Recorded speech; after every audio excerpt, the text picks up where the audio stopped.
उल्लंघन नहीं करता, देवी देवताओं का उल्लंघन नहीं करता। संत महात्मा सबका सम्मान करते हैं, सबका आदर करते हैं, लेकिन सीख दे रहे हैं, क्या देख दे रहे हैं कि भगवान राम का उपदेश क्या है, भगवान श्री कृष्ण का उपदेश क्या है, भगवान शंकर का उपदेश क्या है। अगर भगवान शंकर का उपदेश को मान ले, भगवान राम का उपदेश को मान ले, भगवान कृष्ण का उपदेश को मान ले, तो मूर्ति पूजा नहीं करने जाएंगे, उनकी आज्ञा का पालन कर लेंगे तो वह खुश रहेंगे। भगवान शंकर क्या कहते हैं? भगवान शंकर सत्संग में गए थे कुंभज ऋषि के यहाँ, वहां से जब आ रहे हैं, भगवान शंकर और मैया पार्वती दोनों में बातचीत हो रही। क्या कहते हैं? गुरु भक्ति परमनाश, भक्ति शास्त्रेषु सर्वथा, गुरु पूजा बिना नाथ कोटि पुण्यम वृथा भवे। मैया पार्वती कहती है, हे नाथ, संपूर्ण शास्त्रों में यही ज्ञान भरा पड़ा है, यही उपदेश भरा पड़ा है कि गुरु पूजा से बढ़कर दूसरी पूजा नहीं है। मैया पार्वती भगवान शंकर से कह रही है, हे नाथ, गुरु पूजा के बिना शिष्यों का करोड़ों जन्मों का किया हुआ पुण्य सब व्यर्थ हो जाता है। गुरु पूजा के बिना शिष्यों का करोड़ों जन्मों का किया हुआ पुण्य सब व्यर्थ हो जाता है।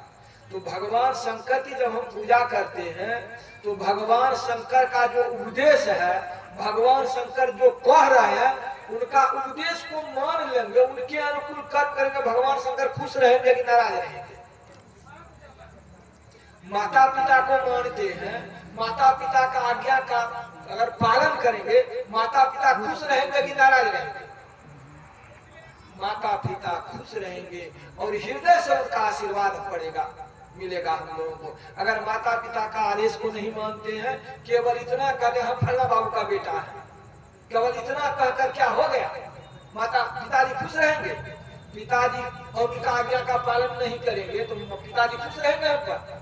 कभी भी खुश नहीं रहे। खुश तभी रहेंगे जब पिताजी का आज्ञा का पालन करेंगे, पिताजी की सेवा करेंगे, पिताजी हम पर प्रसन्न रहेंगे। उसी तरह भगवान शंकर को अगर मानते हैं, उन पर जल चढ़ाते हैं, जल चढ़ाने से जितना खुश नहीं रहेगा, उनका उपदेश को मानेंगे तो वह उनसे कई हजार गुना वह खुश रहेंगे। उसी तरह भगवान संत महात्मा लोग कहते हैं, हम लोगों को असली और नकली का पहचान नहीं है। नकली माँ और बाप के निकट जाकर के हे भगवान, हे माता, हे दुर्गा मैया, हे काली मैया, हे लक्ष्मी मैया, माँ कहकर पुकारते हैं, पिता कहकर पुकारते हैं, उससे आयु की मांग करते हैं, धन की मांग करते हैं और स्वस्थ रहने की मांग करते हैं। क्या कहते हैं वो मांगने वाले जाने और देने वाले जाने। लेकिन आज पूजा, रामनवमी पूजा हो गया तो रात में ले जाकर नदी में भसा देंगे, किन्हें भसाएंगे? लेकिन संत महात्मा लोग कहते हैं वही भगवान राम का जो उपदेश है, उस उपदेश को तो समझ लो। उपदेश क्या है? उन्होंने अपनी माँ से कहा, वनवास जाने के समय में कैकेयी माता को क्या, कैकेयी माँ वनवास लिया, कैकेयी माँ से क्या कह रहे हैं?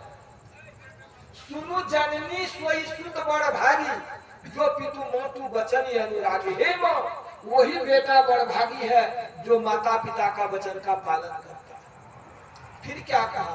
तनय मातु तो सनिहारा, दुर्लभ जननी सकल संसारा। हे माँ, ऐसा पुत्र संसार में बहुत दुर्लभ है जो अपना कर्म से माता पिता को संतुष्ट कर देता है। फिर अंत में कहा, हे माँ, सारी पदार्थ कर कर ताके, प्रिय पितु मातु प्राण समझा के। कैकेयी माँ वनवास ले आए और वही कैकेयी माँ से कह रहा है, हे माँ, सारी पदार्थ कर कर ताके, प्रिय पितु मातु प्राण समझा के। हे माँ, जो अपना माता पिता को प्राण के समान प्यार करता है, प्राण के समान मानता, जितना अपना प्राण की रक्षा करता है, उसी तरह माता पिता को प्राण के समान मानते हैं। ऐसे पुत्र को चार पदार्थ मुट्ठी में है। कौन सा? आयु। उनका पहले आयु बढ़ता है, ऐश्वर्य यानी धन बढ़ता है। आयु, ऐश्वर्य, सुंदरता, काली है गोरी हो जाती है नहीं, संसार में उनका जस फैलता है, फलना का बेटा और पुत्र इतना सुंदर है कि सास ससुर की सेवा में तल्लीन रहता है, तन मन से सेवा करता है, और उनका आत्मा में बल बढ़ता है कि मैंने प्रभु रामचंद्र जी का वचन का पालन किया है, हमारे जीवन में दुख नहीं होगा। नकली माँ को मिठाई चढ़ाते हैं, असली माता पिता की पूजे नहीं। भगवान राम कहते हैं कि तुम अपनी माता पिता की पूजा करके देखो, उनका सत्कार करके देखो, वही मिठाई उसी भाव से जिस मिठाई भगवान को चाहते, यानी जो भगवान को हम लोगों ने स्थापित किए हैं, यानी पूजा है कर रहे हैं आज, उनके चरणों में चढ़ाते हैं और उससे मांग करते हैं जिस भाव से, उसी भाव से तुम जाकर अपने माँ बाप को तो वो मिठाई खिलाओ। उस भाव से यदि मिठाई खिलाओगे, उसी भाव से उनको प्रणाम करोगे, उनका हृदय जुड़ाएगा। हृदय जुड़ाया तो अंदर से क्या क्या आशीर्वाद निकलेगा उनका कोई ठिकाना नहीं है। वहां मांगने की आवश्यकता है, लेकिन उस भाव से माता पिता को खिलाओ वही मिठाई, प्रणाम करो, उनका हृदय जुड़ाया तो उनसे मांगने की आवश्यकता नहीं है। उनका हृदय जुड़ा गया तो क्या क्या आशीर्वाद निकलेगा उनका कोई ठिकाना नहीं है।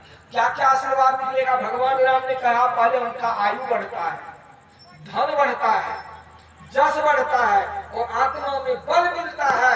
मैंने प्रभु रामचंद्र का वचन का पालन किया है, हमारे जीवन में दुख नहीं होगा। यह कुत्ता को नकली और असली का पहचान, लेकिन हम मानवों को असली और नकली का पहचान नहीं है। कौन असली माँ है, कौन नकली माँ है। इसलिए सत्य महात्मा लोग कहते हैं कि पहले हम लोग